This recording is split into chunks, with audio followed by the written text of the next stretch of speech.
इस देश में एक बहस चलती है, हिंदू राष्ट्र हिंदू राष्ट्र। हिंदू राष्ट्र को थोड़ी देर साइड रख, लेकिन हिंदुओं का भी तो राष्ट्र है, इसकी तो बात ही नहीं होती थी। इफ्तारी पार्टी कर रहे हैं, दूसरे कार्यक्रमों में जा रहे हैं।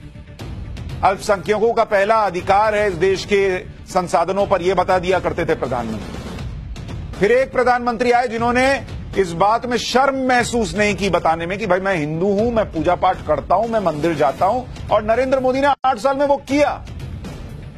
लेकिन जो हिंदू संस्कृति का गौरवशाली इतिहास है, उसके लिए प्रधानमंत्री नरेंद्र मोदी ने कैसे काम किया, आज जरा उसकी डिटेल आपको बताता हूं। फिर आऊंगा इस महाकाल कॉरिडोर पर कि अगर आप देखेंगे पीएम मोदी के 8 साल, और उन 8 साल में क्या क्या हुआ है हिंदू आस्था के लिए, कौन कौन से सेंटर हैं। एक हो गया उज्जैन महाकाल, जिसके बारे में अभी आपको डिटेल में बताने वाला हूं। किसी ने सोचा नहीं था कि किस तरह से वहां पर यह हो भी सकता है, नरेंद्र मोदी ने करके दिखा दिया। इसका पहला चरण अभी पूरा हुआ है।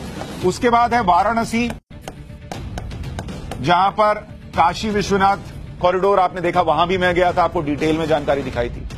तीसरा है केदारनाथ।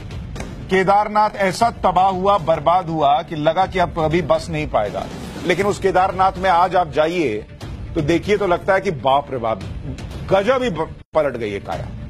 फिर है बद्रीनाथ, उसको भी प्रधानमंत्री नरेंद्र मोदी ने लगातार पर्सनली, आपको कई बार दिखाया न्यूज में, मैंने पर्सनली देखा है कि क्या काम हो रहा है, कैसे काम हो रहा है, जा जाके चेक किया है कि ठीक से काम हो रहा है। फिर गुजरात में सोमनाथ पड़ता है, सोमनाथ मंदिर, जिसको कई बार तहस नहस करने की कोशिश की आक्रांताओं ने, लेकिन ये डिगा नहीं, और वो कैसे नरेंद्र मोदी ने वहां काम किया। गुजरात में ही छठा है द्वारका धाम।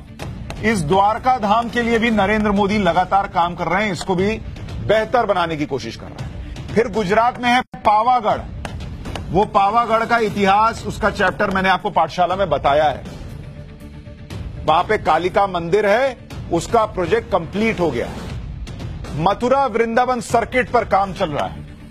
मथुरा और वृंदावन सर्किट, ये भी बहुत तेजी से काम इस पर चल रहा है। और उससे भी बड़ा 9वां नंबर देखिए, अयोध्या, जिसका 50% काम जो है वो पूरा हो गया है। दिसंबर 2023 तक ये बन जाएगा। हिमाचल में 10वां चिंतापूर्णी मंदिर, इसके बारे में बहुत चर्चा नहीं हुई, लेकिन इस पर भी नरेंद्र मोदी ने खास ध्यान दिया। आंध्र प्रदेश सिंहाचलम, आंध्र प्रदेश में इसके लिए काम कर रहे हैं नरेंद्र मोदी सरकार ने, इस पर काम किया, ये इस मंदिर पर काम चल रहा है। जम्मू कश्मीर में 12, J&K के 15 मंदिर, इस पर ज्यादा चर्चा नहीं होती, लेकिन जम्मू कश्मीर में करीब 15 मंदिर हैं जिनका जीर्णोद्धार हो रहा है। श्रीनगर में रघुनाथ मंदिर 180 साल पुराना है। कुल मिलाकर 24 राज्यों में 37 धार्मिक प्रोजेक्ट हैं, जिनमें 15 पूरे हो चुके हैं। ये नरेंद्र मोदी ने बीते 8 साल में हिंदुओं का जो गौरवशाली इतिहास रहा है उसको पुनर्स्थापित किया। और सिर्फ इसलिए नहीं किया क्योंकि ये धर्म की बात है, संस्कृति की बात है, ये इकोनॉमी की भी बात है। जब ऐसे कॉरिडोर बनते हैं तो लोगों को रोजगार भी मिलता है, पर्यटन बढ़ता है, जिसे तीर्थाटन भी कहते हैं। मैं पप्पू हूँ, हमने टोटी चोरी कर ली, हम गधे हैं।